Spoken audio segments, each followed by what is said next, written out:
नमस्कार, प्रभात साक्षी news network और आप सभी का स्वागत है। 1947 का भारत विभाजन इतिहास की सबसे दर्दनाक घटनाओं में से एक है। लाखों लोग अपने घर परिवार जमीन जायदाद छोड़ने पर मजबूर हुए, लाखों लोगों की हत्या हुई और करोड़ों लोग विस्थापन की त्रासदी से जूझे। यह एक ऐसा स्थायी घाव था जो आज भी भारत के सामाजिक, राजनीतिक और आर्थिक ताने बाने को प्रभावित करता है।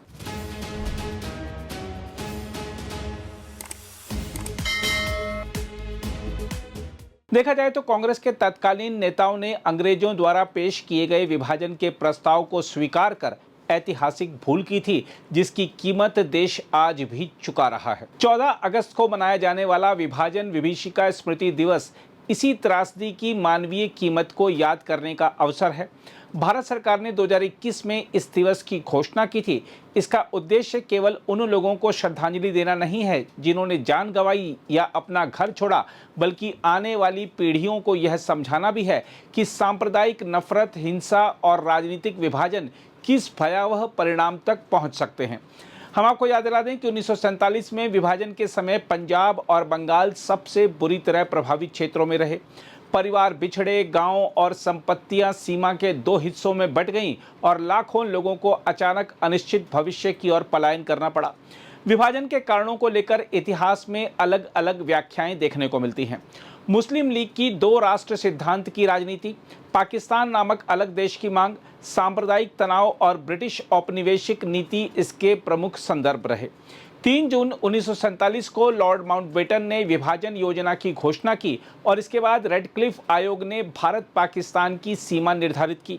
सीमाएं इतनी तेजी से खींची गई कि लाखों लोग अपनी जमीन, पहचान और सुरक्षा को लेकर असमंजस में पड़ गए।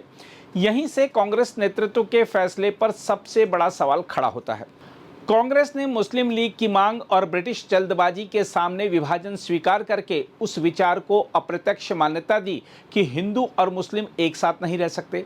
वहीं विभाजन समर्थक इतिहासकारों का कहना है कि उस समय व्यापक हिंसा, राजनीतिक गतिरोध और ब्रिटिश सत्ता की वापसी की जल्दबाजी के बीच एकीकृत भारत को बनाए रखना अत्यंत कठिन हो चुका था। इसलिए यह बहस आज भी जारी है कि क्या विभाजन टाला जा सकता था या वह उस समय की परिस्थितियों का लगभग अपरिहार्य परिणाम बन चुका था। विभाजन की राजनीतिक कीमत के साथ इसकी भू राजनीतिक कीमत भी सामने आई। पाकिस्तान के अस्तित्व ने भारत के पश्चिमी और पूर्वी हिस्सों में नई सुरक्षा चुनौतियां पैदा की।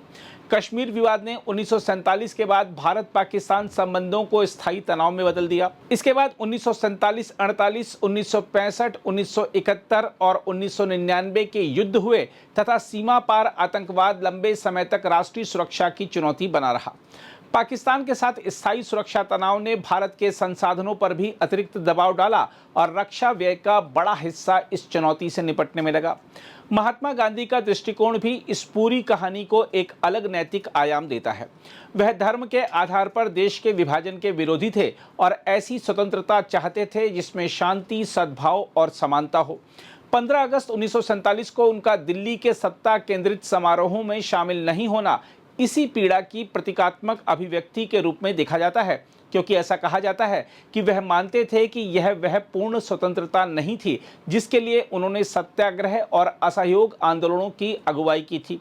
साथ ही इतिहास गवाह है कि अंग्रेजों ने जिन देशों में विभाजन कराया उनमें भारत का विभाजन ही सबसे रक्त रंजित रहा। लाखों जाने गई, करोड़ों लोग बेघर हुए और पीढ़ियों तक घाव ताजा रहे। यहाँ सबसे बड़ा सवाल यही है कि जब कांग्रेस का तत्कालीन नेतृत्व अंग्रेजों की चाल और उनकी फूट डालो राज करो नीति को भली भांति समझता था, तब भी उन्होंने विभाजन का खुलकर विरोध क्यों नहीं किया था? क्या यह राजनीतिक थकान थी, सांप्रदायिक हिंसा के दबाव में लिया गया समझौता था, या फिर सत्ता तक शीघ्र पहुंचने की अधीरता थी? जो भी कारण रहे हों, उनका परिणाम आज भी भारत भुगत रहा है। देखा जाए तो इतिहास के उस मोड़ पर लिया गया निर्णय न केवल तत्कालीन पीढ़ी के लिए बल्कि आने वाली पीढ़ियों के लिए भी स्थायी संकट का कारण बन गया। बहरहाल 79 साल बाद भी विभाजन के सवाल खत्म नहीं हुए हैं। कश्मीर, सीमा पर आतंकवाद, रक्षा बोझ, सामाजिक अविश्वास और राजनीतिक ध्रुवीकरण जैसे मुद्दे इस इतिहास की लंबी छाया की याद दिलाते हैं। लेकिन इसका सबसे बड़ा सबक यही है कि राजनीतिक फैसलों के परिणाम केवल तत्कालीन पीढ़ी तक सीमित नहीं रहते। इसलिए 14 अगस्त का विभाजन विभीषिका स्मृति दिवस केवल शोक का दिन नहीं बल्कि आत्ममंथन का दिन भी है। साथ ही उन लाखों लोगों को नमन करने का दिन भी है जिन्होंने अपनी जान, घर और पहचान खोई, और यह संकल्प लेने का दिन भी है कि इतिहास की त्रासदियों को दोहराने की बजाय उनसे सीख लेकर भारत की एकता, सामाजिक सद्भाव और शांतिपूर्ण सह अस्तित्व को और मजबूत किया जाए। अगर आप भी लेना चाहते हैं देश दुनिया की तमाम जानकारी तो आज ही सब्सक्राइब करें हमारे चैनल को। साथ ही नीचे दिए बेल आइकन को जरूर दबाएं ताकि हर अपडेट आप तक पहुंच सके।